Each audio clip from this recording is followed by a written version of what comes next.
Doctor Hasan Mahmud Awami League আমলের এক প্রভাবশালী নেতা, যিনি সুন্দর ভঙ্গিমায় কথা বলতেন, ভাব নিয়ে। সে আওয়ামী লীগ আমলের সময় ছিলেন তথ্যমন্ত্রী এবং 2024 নির্বাচনের পর তিনি ছিলেন পররাষ্ট্রমন্ত্রীর দায়িত্বে।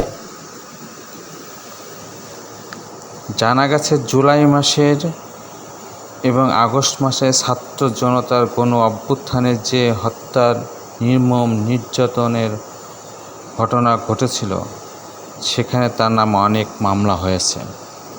এত মামলার পরেও ডক্টর হাসান মাহমুদ কীভাবে দেশ ছেড়ে পালালেন এবং বর্তমানে তিনি সপরিবারে বেলজিয়ামে অবস্থান করছেন, এটি নিশ্চিত করেছেন চট্টগ্রামের এক সাংবাদিকের সাথে গতকাল কথা বলে। ডক্টর হাসান মাহমুদ তার পরিচয় দিয়ে সেই সাংবাদিকের সাথে কথা বলেন এবং বলেন তিনি বেলজিয়ামে আছেন।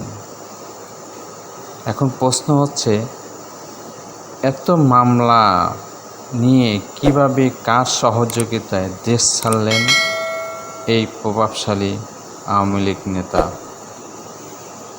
তবে কি সেই প্রভাবশালী এখনও কিছু লোক তাকে সাহায্য করছে দেশ ছাড়াতে?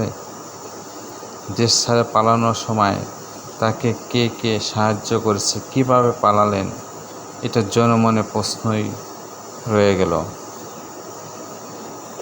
জুলাই এবং আগস্টের ছাত্র জনতা নির্মম হত্যার দায়ভার নিয়ে কিভাবে তিনি দেশ চালাতে পারেন এবং কিভাবে সে প্রথমে বিমানবন্দরে দুবাই হয়ে বেলজিয়ামে গেছেন, এটি নিশ্চিত হওয়া গেছে। তবে কিভাবে পালালেন এটাই প্রশ্ন।